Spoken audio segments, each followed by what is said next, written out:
standing by, or I assume, Maureen, sitting by. Is that better? That's better. That was better. Okay. Sitting by, Maureen Bader from Wyoming Liberty Group. And before we got to talk weather for just a moment, from a radio station down near KGAB, your friend and mine, Gary, posted that you guys are about to get hit by some more winter weather? Probably not till Friday night, they're saying now, but apparently we could have anywhere between 2 and 10 feet. Oh, wow. Okay. Well, Maureen is called global warming. Look it up, all right? Okay. Another broken promise. Sure, yeah, well. Okay, so the reason Maureen's on the phone right now is for the people in the state of Wyoming, and especially, Maureen, for those people listening in Campbell County, up where I am. Here comes what could shape up to be one of the biggest slowdowns we've ever seen. And for a lot of different reasons. We can't just look and say, well, the Obama administration. There's a lot of different reasons the slowdown is happening. One of the reasons is also there's gas that's competing with coal and, marketplace problems like that. And that, of course, an economic slowdown leads to a government that's not going to be able to do everything that it's promised it's going to do. So how are they handling that down at the Capitol? Well, one of the ways that politicians really like to appear to be doing something when in fact they're not is by doing what they call stimulating the economy. And we've seen them with the federal government how successful it's been. Yeah. Well, needless to say, what then happens is we get this spin about, it's because we've got this minerals-focused economy. What we need to do is either diversify, and it's really the government's job to create jobs, and we hear this spin on and on and on. So what we get involved with, or what we're really hearing here, is something that we in economics normally call corporate welfare. Ah, okay. So corporate politicians just really love corporate welfare because, as I mentioned, it allows them to appear to be doing something during these kinds of economic downturns. But when I talk about corporate welfare, what am I really talking about? Well, I'm talking about these supposedly repayable and strictly non-repayable handouts. This is money the government takes from your pocket and puts into the pockets of some business. Now, whether corporate welfare cheerleaders call these handouts grants, loans, loan guarantees, or however they want to spin it, essentially corporate welfare is any government program that provides a unique benefit or advantage to a specific company or industry. Usually the companies that are going to be able to provide money for you come re-election time. Well, there's that, but also, it's a way to kind of appeal to voters generally, because your politician, we can talk about this a little bit later, like Hank Coe in Cody will say, gee, if only I could have this $25 million, I could give it to this company, and they'll stay in Wyoming, and they'll move from, they have only 10 jobs now, but they're promising to build a bunch more stuff, and that'll be 360 jobs. That's 360 jobs I'm bringing, Hank Coe, to my constituents. Vote for me. That's essentially what this is all about. And I want to pick on a specific word that you used at the beginning of all of this. This is a time when the politicians, you said, court the voters. Here's how that's done, folks. First, you get the voters drunk. And then you say a lot of really sweet and nice things to them that are completely untrue. Am I on the right track here? I would say so, yeah. Probably about that. Okay. So now the Business Council has a general fund appropriations. It's and you say it's a budget, and a couple of examples of that. It's in the budget. Yeah. So essentially, when it comes to corporate welfare, the typical voter, if they understand exactly what it is the politician is up to, they know that they're very unlikely to be the ones who are going to benefit from government spending. So when the government takes public dollars, so your tax dollars, and gives it to a private business, most people understand that they're not going to benefit from that. They understand that it is the politically connected, people with good lobbyists, people who are able to access the political system and the politicians are the ones who are going to be able to benefit specifically from this. Now, there are a number of ways here in Wyoming that the government funnels money from your pocket, essentially, into the pockets of other businesses. One of those ways is with an organization called the Wyoming Business Council. It's the most visible funnel for corporate welfare here in the state. And it essentially what it does is it takes general fund appropriations, and it has a number of different programs, and it then funnels the money through what they call a political subdivision, which typically means a local municipality. And then the municipality will build something like a building, or even in one case, we've got them wanting to actually build a gas station that then they sell or give essentially to some sort of private interest. So, for example, airports are always a big deal here in a rural state like Wyoming. We had the Wyoming Business Council providing a $3 million giveaway essentially to the airport authority here in Cheyenne to help build an airport terminal, when you've got Denver just down the road, basically. Yeah. And I mean, even people today, they get in their car, they drive down to Denver, and they take off from Denver, because one of the big problems we have here in Cheyenne and a lot of small rural places that are close to larger population centers is that the airline that's actually providing the service in a small place like Cheyenne is extremely unreliable. And you hear stories all the time about how, well, the plane wasn't really full, so we decided to amalgamate that with our flight. Oh, but that flight's not so small. So this is a big, big, big problem here. And that's why people don't fly out of here. It's because it's just really unreliable. So building a new airport terminal is not going to fix that. But those are the kinds of projects that I mean when I'm talking about corporate welfare. Here you get a big benefit for a certain group, and the taxpayers paying for it and getting no benefit from that. And essentially it's a big, big waste of money. All right, there are two things I noticed in that. Well, first question, how far from where you are in Cheyenne is the Denver airport? It takes about an hour and a half to drive there. Okay. No big whoop, really, for that kind of. Not in Wyoming. No, not in Wyoming. It's not really a big deal to go about an hour and a half. And if you think about it, for that hour and a half, you save a lot of money. Why would you get in a plane and fly that extra distance? That's going to cost you a lot more on your ticket to do something like that. Oh, but I noticed something in thinking about past conversations that you and I have had about this. So during the boom time, Wyoming goes through boom, bust, boom, bust. During the boom times, look at all this money. We got to spend all this money because all of this money is a benefit. We have to diversify our economy and spend all of this money.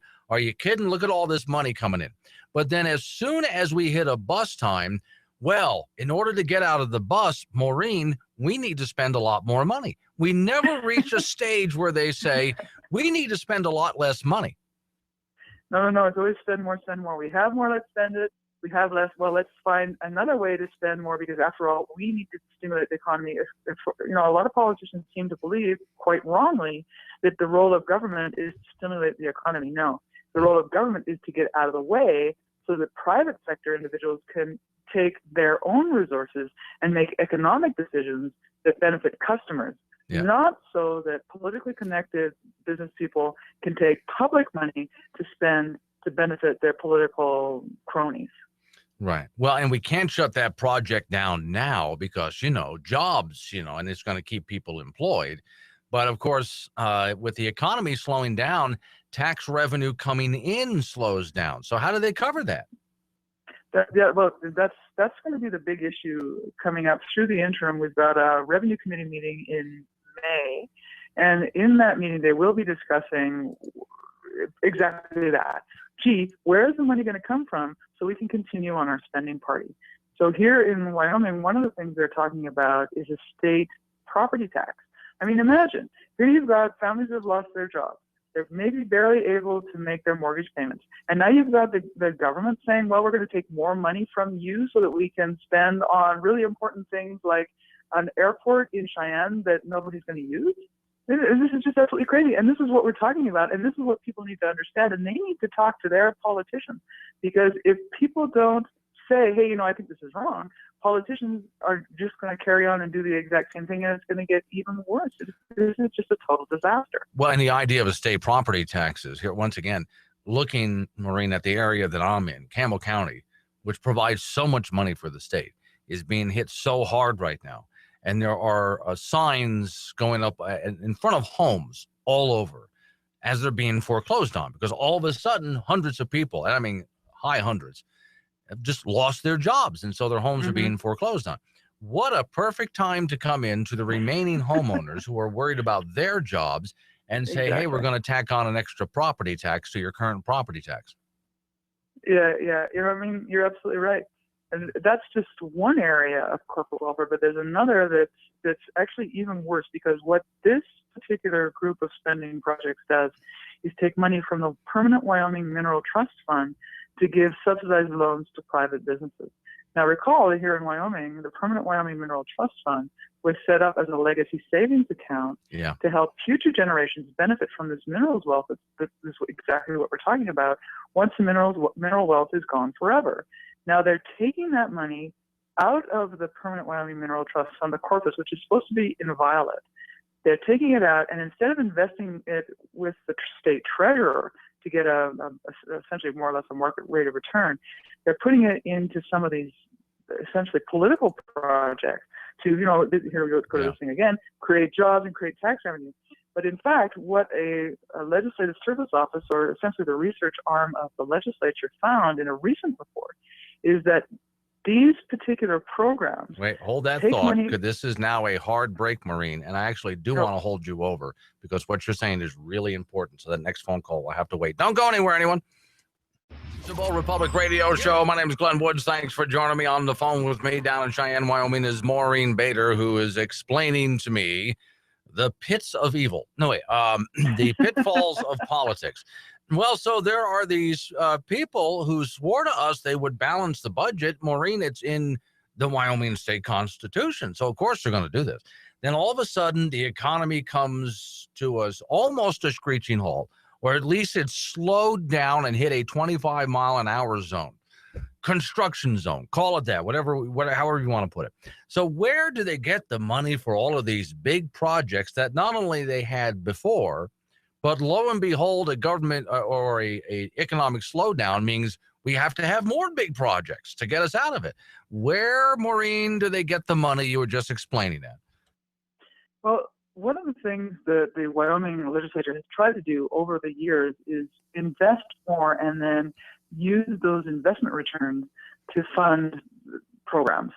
So what happens, however, is that instead of using the money in these big accounts like the Permanent Wyoming Mineral Trust Fund to generate as big a return as they possibly can in a way that's fairly safe and liquid, what they do is invest in these politically motivated spending schemes, or in businesses that are going to create jobs and all this other really great stuff, essentially to stimulate the economy. But the Legislative Service Office, which is the research arm for the legislature, found that these kinds of investments return less financially than the treasurer's regular portfolio. So in a very real way, Wyoming citizens are losing money. And in fact, this entire nebulousness of the concept of what they call public benefit made it impossible for this research group to determine whether the people of Wyoming are better off with the program or not. Because, I mean, after all, how are you supposed to track outcomes for such criteria like, the funds are focusing on people, communities, or businesses within the state? So as a result, we really shouldn't be all that surprised that the research group found that between 2006 and 2015, the people of Wyoming lost between $2 and $19 million in revenue. And that depends on how the treasurer would have invested those funds had he had them available. So, I mean, we don't win when we have these politically motivated spending schemes. Sure, politicians can fool some people. You can fool some people some of the time, but you can't fool all the people all of the time. And people are becoming more and more aware of the pitfalls of corporate welfare and understanding better and better and not falling into the spin of politicians. And that's good, but still, people are going to need to let their politicians know that they're onto them about this and they want to cut this corporate welfare because we're in a really serious economic downturn. Revenues are just falling off the cliff. What are we going to do? Are we going to start finding ways to save money and stop spending, or are we just going to continue off into the abyss? Back to Campbell County, Wyoming, where Governor Mead has decided to double down on that carbon sequestration project for the coal mines, buying into the false premise that CO2 is a pollutant. But one of his ideas, well, the state has to invest money to find out ways that we can use CO2 productively. Now, I don't know what you were doing when you were a teenager, Maureen, but I used to go out into the Everglades with a CO2-powered BB gun. In fact, I know you don't drink much of this, but now and then I like to pop open a Diet Coke, which is a carbonated beverage. Maureen, you know where they get the CO2 from? Power plants.